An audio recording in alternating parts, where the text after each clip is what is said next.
अतिरिक्त राशि की गणना कैसे की जाएगी? ये जो आवेदन पर राशि आपको प्राप्त हुई है उसमें से वो घटा दीजिए जो आपने अंश पूंजी पर क्या कर दी, समायोजित कर ली। आपने अंश पूंजी में जिसको हस्तांतरित कर दिया उसको घटा दीजिए। 5,60,000 में से मैं क्या कर रहा हूं आपके सामने, इस राशि में से ये 5,60,000 रुपए इसको घटाऊंगा तो जो राशि मुझे प्राप्त होगी वो या तो मुझे प्रथम व अंतिम याचना पर समायोजित करनी या उसको वापस रिटर्न करना है, रिफंड करना है। तो यहां 5,60,000 में से 5,60,000 घटाऊंगा तो कुछ भी मैं आगे नहीं ले जा सकता, आगे समायोजित नहीं कर सकता, तो वो नील हो जाएगा। 2,80,000 मिले लेकिन आपने तो अंश पूंजी में कुछ नहीं डाला, तो आप प्रथम व अंतिम मांग पर भी कुछ नहीं रख सकते, क्योंकि जब आपने इनको अंश ही नहीं दिए, इनको रिजेक्ट कर दिया, इनको रद्द कर दिया, तो पूरा का पूरा पैसा इनका क्या करना होगा, वापस करना होगा, तो ये वापस में चला जाएगा।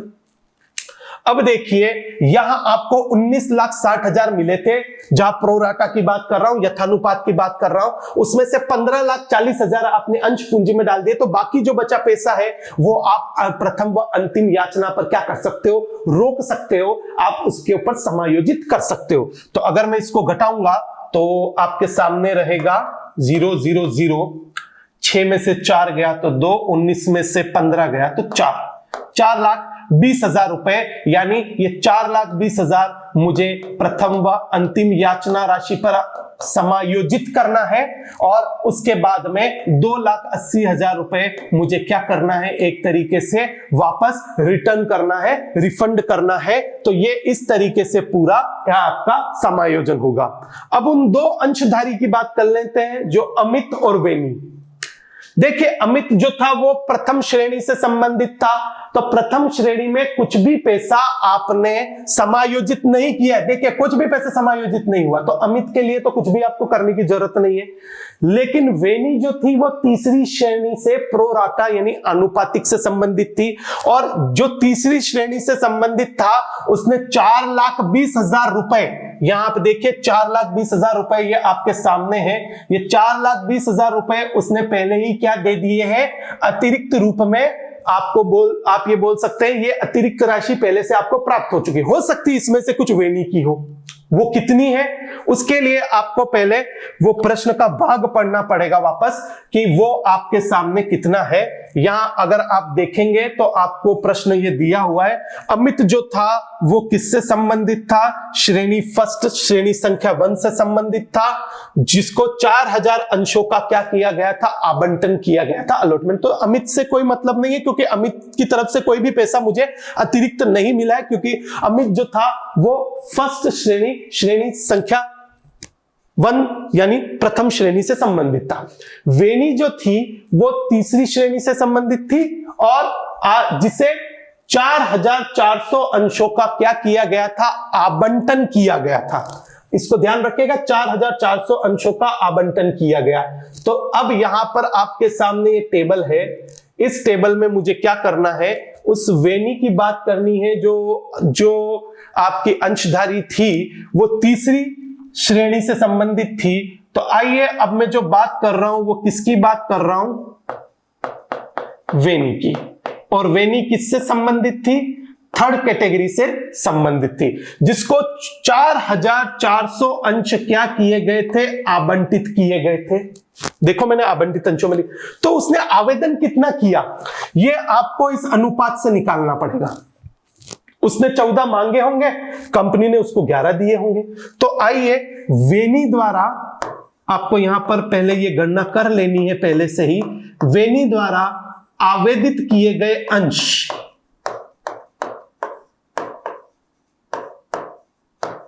आवेदित किए गए अंश कैसे निकालेंगे, वेनी द्वारा कितना आवेदन किया गया। देखो वेनी को आपने अलॉट किए थे, आवंटित किए थे 4400, 4,400। यहां अनुपात क्या बताता है, 14 आवेदन करेंगे तो 11 का क्या होगा, आवंटन होगा, 14 अप्लाइड होगा तो 11 क्या होंगे, एक तरीके से अलॉटेड होंगे, अलॉटमेंट होगा। तो ये जो 4400 है ये जो है वो आवंटित अंश है, तो 11 आवंटित करते हैं तो 14 क्या कर किए जाते हैं, आवेदित किए जाते हैं। देखो आवंटित थे तो मैंने आवंटित से क्या कर दिया, भाग दे दिया। आवेदित होते, आवेदन होता तो मैं आवेदित अंशों की संख्या से क्या कर देता, भाग दे देता, जैसा मैंने पिछले प्रश्न में किया था। तो यहां जो थे 4400 अंश, 4400 अंश आवंटन था, तो 11 का आवंटन करते हैं, यदि 14 क्या किए जाए, मांगे जाए। इसको आप हल करेंगे तो ये 400 हो जाएगा, 11 चौक 44, तो 400 और 14 इंटू 4 क्या हो जाएंगे, 5600 अंश।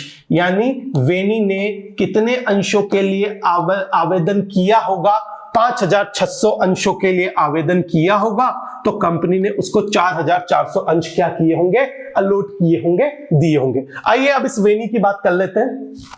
वही तरीका, इस कॉलम को 7 से मल्टीप्लाई करेंगे, 7 से गुणा करोगे तो 0 0, 7 छंग 42, 2 4 हासिल, और 7 5 35 और 4 39,200 रुपए आपको वेनी से मिले होंगे।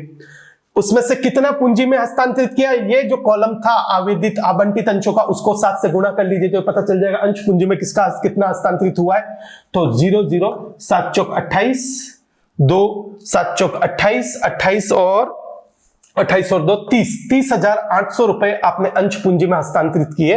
यानी अगर मैं इसका डिफरेंस निकाल दूं, इसका अंतर निकालूं, तो यहां आएगा 400 और 8 आपका ही रहेगा 8,400 रुपए आपको क्या है एक तरीके से, क्योंकि यदि मैं देखूं 1200 और 1200 अंश ज्यादा थे, 1200 इंटू 7 करूंगा, 12 7 84, 8,400 रुपए ये उससे वेनी से आपने क्या किया था, अतिरिक्त रूप में वेनी से आपको मिले हुए थे।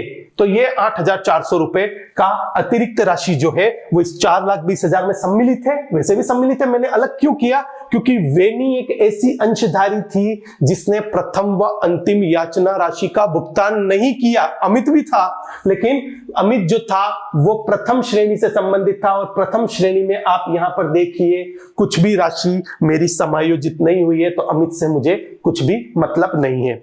आइए अब इसकी जर्नल प्रविष्टियां करते हैं, और जर्नल प्रविष्टियां जो है मैं आपको आगे समझाता हूं। इसी टेबल के माध्यम से जर्नल प्रविष्टियां होगी, तो उसके लिए आपको एक फॉर्मेट बनाना पड़ेगा जर्नल का। Journal of concept stationery, company का नाम है कॉन्सेप्ट स्टेशनरी, तो वो कॉन्सेप्ट स्टेशनरी नाम मैंने डाल दिया।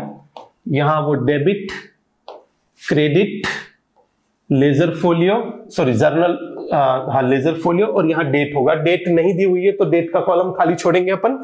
सबसे पहले कंपनी को कितना पैसा मिला वो डालेंगी कंपनी यहां पर, bank account debit to share application. आप इक्विटी शेयर लिख सकते हो यहां पर, इक्विटी शेयर एप्लीकेशन अकाउंट, या शेयर एप्लीकेशन भी लिख सकते हो, दोनों बात है। शेयर एप्लीकेशन, एक चीज जो ध्यान रखने की जरूरत है वो यहां पर मैं आपको बता रहा हूं, जो आप ध्यान रखोगे, क्योंकि यहां पर खाली एप्लीकेशन नहीं था, share application and allotment account था। अंश, आवेदन और आवंटन दोनों एक साथ था, तो एप्लीकेशन एंड अलॉटमेंट दोनों साथ में लिखेंगे आप यहां पर। यहां पर कंपनी को कितनी राशि, कितना पैसा प्राप्त हुआ, यहां देखिए आपको यहां पर दिख जाएगा कितना पैसा प्राप्त हुआ। देखिए आवेदन पर कितनी राशि प्राप्त हुई, 28 लाख रुपए प्राप्त हुई। तो यहां पर जो ये प्रविष्टि होगी सबसे पहली, ये किससे होगी, 28 लाख रुपए से होगी। तो ये लीजिए 28 लाख रुपए, क्योंकि कंपनी को 28 लाख रुपए मिले थे, तो 28 लाख रुपए से ये प्रविष्टि मैंने सबसे पहले कर दी। यहां पर आप नरेशन लिखेंगे, बीइंग मनी रिसीव्ड, चाहे तो पूरा लिख सकते हैं, being application and allotment money received. बात एक ही है, मनी रिसीव्ड किसके लिए हुआ वो प्रविष्टि से आपको पता चल रहा है। अब यहां पर जो ये एप्लीकेशन एंड अलॉटमेंट का पैसा 28 लाख था, उसका समायोजन क्या था आप यहीं पर देख लीजिए। यहां उसमें से 21 लाख तो अंश पूंजी में हस्तांतरित हुए, 4,20,000 प्रथम व अंतिम याचना में हस्तांतरित हुए, और वापस जो रिफंड किया गया वो 2,80,000 किया गया। तो इन तीनों का योग जो होगा आपका कितना आ रहा है, 28 लाख रुपए आ रहा है। तो अब दूसरी प्रविष्टि में जो आपने share application and allotment account खोला है, मैं उसको बंद कर रहा हूं। पहले क्रेडिट किया था, आज डेबिट करके बंद कर रहा हूं। Share application and allotment account debit 2।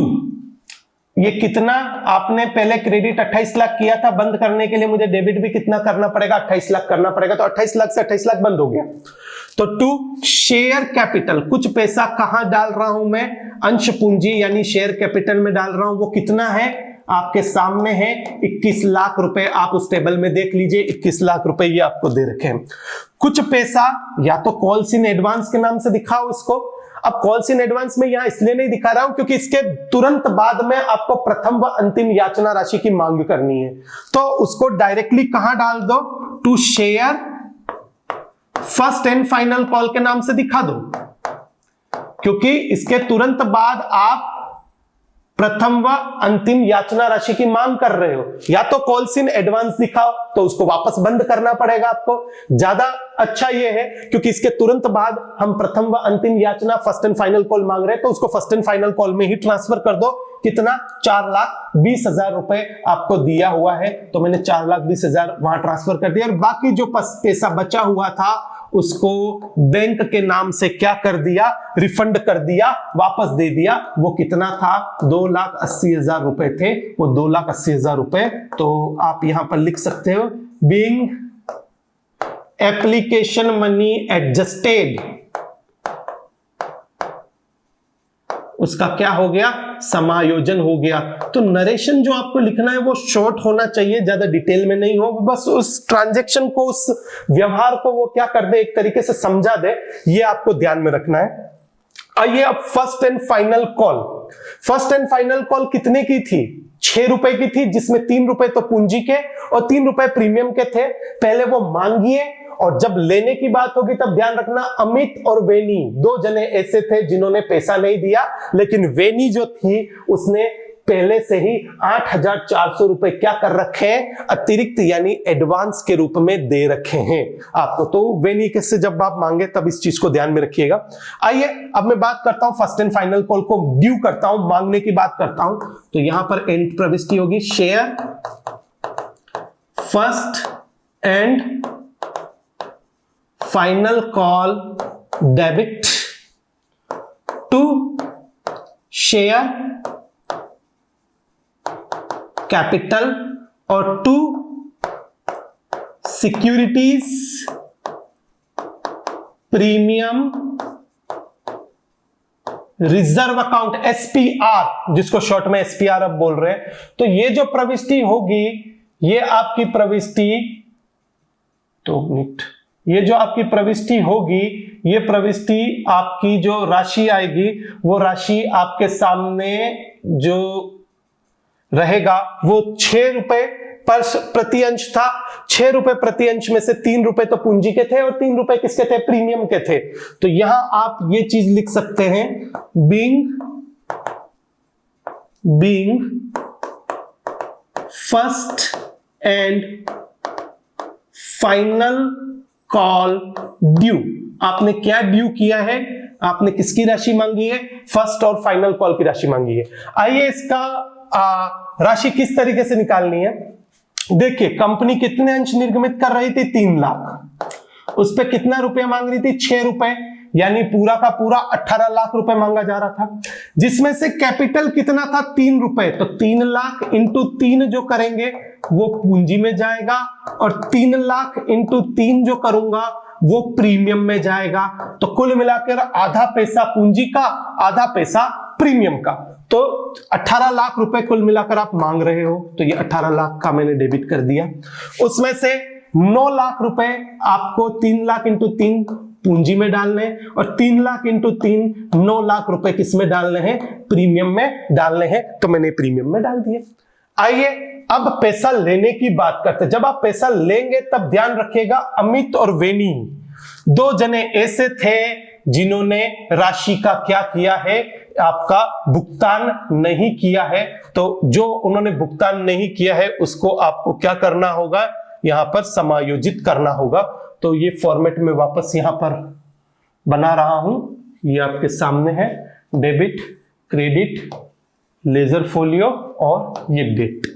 आइए अब पैसा लेने की बात करते हैं। जब आप पैसा लेंगे तो एंट्री होगी बैंक अकाउंट डेबिट जो मिला, दूसरा calls in arrear account debit जो पैसा नहीं मिला, और टू शेयर किसका पैसा मांगा था हमने, फर्स्ट एंड फाइनल कॉल का, तो फाइनल कॉल जो था वो अकाउंट में क्लोज कर रहा हूं, तो ये क्लोज कर दिया। नरेशन आप लिख सकते हो, being first and final call received, और डिटेल में चाहे तो ये भी लिख सकते हैं, being first and final call received and calls in arrear made. Calls in arrear का मतलब होता है वो पैसा जो आपको नहीं मिला।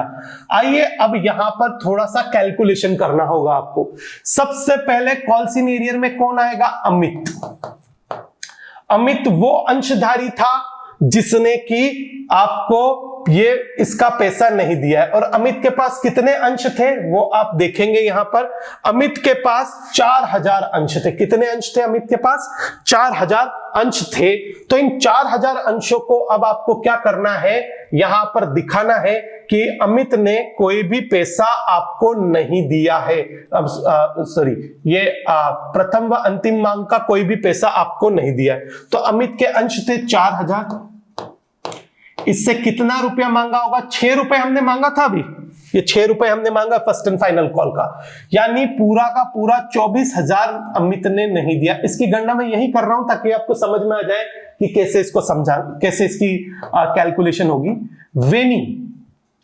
वेनी को हमने 4400 अंश निर्मित किए थे। आप देखना चाहें तो यहां देख लीजिए, वेनी को कितने आवंटित किए थे, 4400, 4400 अंश वेनी को आवंटित किए थे। और ध्यान रखना 8400 उसने पहले से क्या दे रखा है, अतिरिक्त दे रखा है। 4400 अंश उसको दिए थे, 6 रुपए उससे भी मांगे होंगे, तो 6 रुपए के हिसाब से पहले इसकी गणना कर लीजिए। 00, 6 चौक 24, 2 हासिल, 24 और 2 26, 26,400 रुपए आपने क्या किए होंगे, वेनी से मांगे होंगे।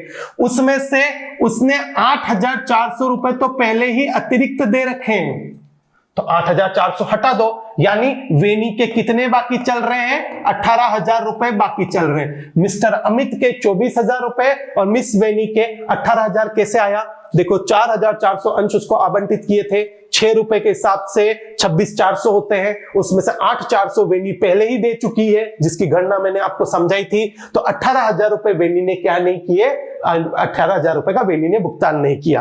अब फर्स्ट एंड फाइनल कॉल का पैसा कितना बाकी था, आपने 18 लाख मांगे थे, देख लीजिए प्रविष्टि में 18 लाख रुपए मांगे आपने, उसमें से 4,20,000 तो पहले ही मिल चुका है, तो 4,20,000 हटा दो, बाकी जो पैसा होगा वो आपको यहां लेना है। तो 18 में से 4,20,000 गए तो 13,80,000 रुपए बचे, वो 13,80,000 रुपए आपको यहां पर मिलना चाहिए। 13,80,000 में से कितना नहीं मिला है, 24 और 18 अगर मैं करूं तो कुल मिलाकर 42,000 रुपए आपको नहीं मिला है, जिसमें से 24,000 किसके बाकी है, अमित के बाकी है, और 18,000 किसके बाकी है, वेनी के बाकी है, तो कुल मिलाकर 42,000 नहीं मिला है।